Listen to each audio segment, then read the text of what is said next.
3 dengan dosen pengampu Ibu Linda Widiawati SHMU, mata kuliah Hukum Asuransi dan Pengangkutan Niaga. Di sini kami akan menjelaskan subjek dan objek hukum pengangkutan. Sebelumnya, izinkan kami memperkenalkan diri. Saya Mona Etika dengan NPM 2352011170. Saya Setia Rahma Mulita dengan NPM 2312011458. Saya Delevita Sari dengan nomor NPM 2312011522. Saya Aura Maliardani dengan NPM 2312011119. Saya Alvina Melka Majri dengan NPM 2312011132. Di sini yang pertama-tama saya akan menjelaskan tentang subjek hukum. A. Subjek hukum pengangkutan jalan. Subjek hukum dalam pengangkutan jalan dan undang-undang yang mengaturnya. Subjek hukum dalam pengangkutan jalan, pihak yang terlibat langsung dalam perjanjian pengangkutan adalah pengangkutan jalan atau road carrier. Pihak yang menyelenggarakan jasa angkutan jalan dengan kendaraan bermotor. Status hukumnya bisa berupa badan hukum, PT korporasi, persekutuan bukan badan hukum, firma city, atau perseorangan. Terutama untuk angkutan umum yang kecil atau angkutan barang dengan kendaraan pribadi. Kemudian penumpang atau passenger, individu yang menggunakan jasa angkutan jalan, misalnya bus, angkot, taksi, statusnya selalu perseorangan. Pengirim barang atau shipper, pihak yang berhak menerima barang yang diangkut melalui jalan di tempat tujuan. Status hukumnya bisa perseorangan atau badan hukum, atau persekutuan bukan badan hukum. Penerima barang atau konsignee adalah pihak yang berhak menerima barang yang diangkut melalui jalan di tempat tujuan. Status hukumnya juga bisa perseorangan atau badan hukum atau persekutuan bukan badan hukum. Pihak yang berkepentingan dengan pengangkutan jalan atau pihak penunjang adalah yang pertama perusahaan ekspedisi muatan jalan. Freight forwarder adalah perusahaan yang mengurus pengiriman barang melalui jalan, termasuk pengumpulan, pengiriman, dan penyerahan barang. Yang kedua ada agen perjalanan atau travel agent, adalah perusahaan yang menjual tiket bus dan paket perjalanan darat. Kemudian ada pengelola terminal, pihak yang mengelola fasilitas terminal untuk angkutan penumpang dan barang. Status hukum subjek pengangkutan jalan yang pertama adalah pengangkut jalan dan pihak-pihak penunjang dapat berstatus badan hukum, persekutuan bukan badan hukum atau perseorangan. Kemudian penumpang selalu berstatus perseorangan. Kemudian pengirim dan barang dapat berstatus perseorangan atau badan hukum, persekutuan atau juga persekutuan bukan badan hukum. Undang-undang yang mengatur pengangkutan jalan adalah Undang-Undang Nomor 21 Tahun 2009 tentang lalu lintas angkutan jalan. Undang-undang ini merupakan landasan utama yang mengatur seluruh aspek lalu lintas dan angkutan jalan, termasuk jenis angkutan, perizinan keselamatan, tanggung jawab pengangkutan, dan hak pengangkutan. Kemudian ada Peraturan Pemerintah Nomor 74 Tahun 2014 tentang angkutan jalan, peraturan pelaksanaan dari UU lalu lintas yang mengatur lebih detail mengenai penyelenggaraan angkutan orang dan barang dengan kendaraan bermotor di jalan. Kemudian ada peraturan pemerintah perhubungan. Berbagai peraturan menteri dikeluarkan untuk mengatur aspek teknis dan operasional pengangkutan jalan secara lebih rinci, seperti persyaratan teknis kendaraan, tarif angkutan, dan standar pelayanan minimal. Undang dan peraturan pelaksanaannya ini menetapkan hak dan kewajiban, tanggung jawab, serta prosedur yang berlaku bagi setiap subjek hukum yang terlibat dalam kegiatan pengangkutan jalan. Selanjutnya, yang kedua, terdapat hukum pengangkutan kereta api. Pihak yang terlibat langsung dalam perjanjian pengangkutan ini yang pertama, penyelenggara perkeretaapian sebagai pengangkutan. Pihak yang menyelenggarakan jasa angkutan kereta api ini bisa berupa badan usaha milik negara, yaitu BUMN seperti PT Kereta Api Indonesia, Persero, atau badan usaha swasta yang memiliki izin penyelenggaraan perkeretaapian. Yang kedua, penumpang, di mana penumpang ini sebagai individu yang menggunakan jasa angkutan kereta api, statusnya selalu perseorangan. Yang ketiga, penerima barang. Pihak yang berhak menerima barang yang diangkut dengan kereta api, statusnya bisa perseorangan atau badan hukum, atau persekutuan bukan badan hukum. Pihak yang berkepentingan dengan pengangkutan. Yang pertama itu perusahaan ekspedisi muatan, di mana perusahaan yang mengurus pengiriman barang melalui kereta api bertindak sebagai perantara antara pengirim dan penyelenggara perkeretaapian. Yang kedua, agen perjalanan, di mana perusahaan yang menjual tiket kereta api dan paket perjalanan. Yang ketiga, perusahaan bongkar muat, perusahaan yang melakukan kegiatan bongkar muat barang dari ke gerbong kereta api. Dapat status hukum subjek pengangkutan kereta api. Yang pertama, penyelenggara perkeretaapian dan pihak-pihak penunjang umumnya berstatus badan hukum seperti PT, koperasi, atau persekutuan bukan badan hukum, yaitu firma atau CV. Yang kedua, penumpang selalu berstatus perseorangan. Yang ketiga, pengirim dan penerima barang dapat berstatus perseorangan atau badan hukum atau persekutuan bukan badan hukum. Undang-undang yang mengatur pengangkutan kereta api ini, yang pertama, Undang-Undang Nomor 23 Tahun 2007 tentang Perkeretaapian. Undang-undang ini merupakan landasan utama yang mengatur seluruh aspek perkeretaapian, termasuk angkutan penumpang dan barang, prasarana, sarana, dan keselamatan. Yang kedua, Peraturan Pemerintah Nomor 72 Tahun 2009 tentang lalu lintas dan angkutan kereta api beserta perubahannya.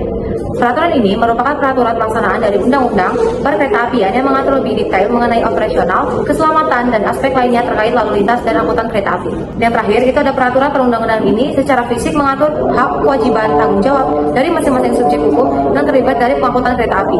Memahami kedua aspek ini penting untuk memastikan kelancaran, keamanan, dan kepastian hukum dalam penyelenggaraan transportasi kereta api. Selanjutnya, materi akan dijelaskan oleh rekan saya.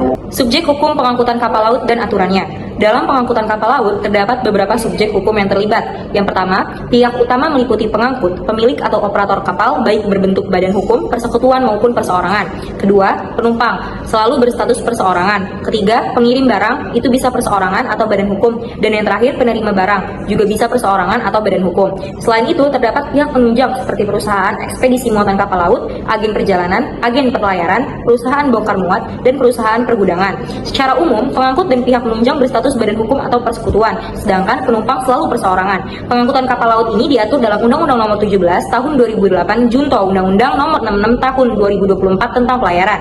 Kitab Undang-Undang Hukum Dagang pasal 466 sampai 568. Peraturan Pemerintah Nomor 20 Tahun 2010 tentang angkutan di perairan serta berbagai peraturan Menteri Perhubungan. Subjek hukum pengangkutan udara dan aturannya. Dalam pengangkutan udara, subjek hukum utamanya meliputi pengangkutan udara, maskapai atau operator pesawat berbentuk badan hukum, persekutuan atau perseorangan, penumpang atau selalu perseorangan, pengirim kargo bisa seseorang atau badan hukum, dan penerima kargo juga bisa perseorangan atau badan hukum. Pihak penunjang dalam pengangkutan udara antara lain perusahaan jasa angkutan udara, freight forwarder, agen perjalanan, perusahaan ground handling, penyedia jasa navigasi penerbangan seperti Airnav Indonesia, dan pengelola bandara. Status hukum pengangkut dan pihak penunjang umumnya berupa badan hukum atau persekutuan, sedangkan penumpang selalu perseorangan. Pengangkutan udara diatur dalam Undang-Undang Nomor 1 Tahun 2009 tentang penerbangan, Peraturan Pemerintah Nomor 40 Tahun 1995 tentang angkutan udara, serta berbagai peraturan Menteri Perhubungan. Selanjutnya, objek hukum pengangkutan.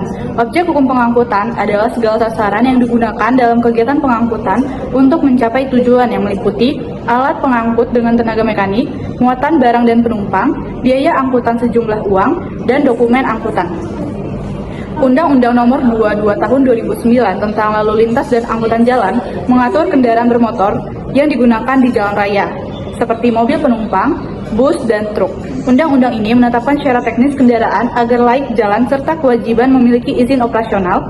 Untuk muatan, diatur hak dan kewajiban penumpang angkutan umum serta keselamatan selama perjalanan. Pengangkutan barang juga diatur agar tidak membahayakan lalu lintas, termasuk tata cara pemuatan dan izin angkut. Undang-Undang Nomor 23 Tahun 2007 tentang Perkeretaapian mengatur sarana perkeretaapian seperti lokomotif, kereta penumpang, dan gerbong. Undang-undang ini menekankan standar teknis dan keselamatan dalam pengoperasian kereta. Penumpang dilindungi haknya atas informasi, keamanan, dan kenyamanan serta kompensasi jika terjadi keterlambatan atau kecelakaan. Selanjutnya, Undang-Undang Nomor 1 Tahun 2009 tentang penerbangan mengatur semua jenis pesawat udara, baik penumpang maupun kargo. Diatur tentang kelaikan udaraan pesawat, keselamatan penerbangan, dan perizinan. Penumpang memiliki hak atas informasi, kompensasi jika terjadi penundaan atau pembatalan, serta perlindungan jika terjadi kecelakaan. Untuk barang, undang-undang ini mengatur tanggung jawab maskapai terhadap kerusakan, kehilangan, serta pembatasan barang bahaya. Selanjutnya, Undang-Undang Nomor 17 Tahun 2008 tentang pelayaran mengatur berbagai jenis kapal yang beroperasi di laut, seperti kapal penumpang, kapal barang, dan kapal tanker. Undang-undang ini menekankan pada standar keselamatan kapal, persyaratan teknis, dan izin pengoperasian. Untuk penumpang, perusahaan pelayaran bertanggung jawab atas keselamatan dan wajib memberikan asuransi. Sementara itu, pengangkutan barang diatur melalui dokumen resmi seperti Bill of Lading, termasuk tanggung jawab atas kerusakan atau kehilangan barang selama pengiriman. Selanjutnya tentang biaya angkutan. Biaya angkutan merupakan imbalan jasa yang wajib dibayarkan oleh pengirim atau penumpang kepada pengangkut atas pelaksanaan pengangkutan barang atau orang. Pengaturan undang-undang yang mengatur tentang lalu lintas dan angkutan jalan atau ULAJ, pasal 169 ayat 1 menyatakan bahwa pengguna jasa angkutan wajib membayar tarif pengangkutan sesuai dengan pelayanan yang dinikmati. tentang pelayaran, Pasal 42 ayat 1 menyebutkan bahwa pengangkutan berhak atas pembayaran biaya pengangkutan sesuai dengan perjanjian pengangkutan atau peraturan perundang-undangan. Yang ketiga, tentang penerbangan. Pasal 139 ayat 1 menyatakan bahwa pengguna jasa angkutan udara wajib membayar tarif angkutan udara. Tentang perkeretaapian, Pasal 58 ayat 1 menyatakan bahwa pengguna jasa angkutan kereta api wajib membayar tarif angkutan kereta api. Selanjutnya tentang dokumen angkutan. Dokumen angkutan adalah catatan tertulis yang memuat informasi penting terkait pelaksanaan pengangkutan. Peraturan perundang-undangan yang mengatur tentang UU-LAJ, Pasal 168 menyebutkan bahwa setiap pengemudi kendaraan bermotor umum wajib memiliki surat izin mengemudi dan kartu pengawasan kendaraan bermotor umum.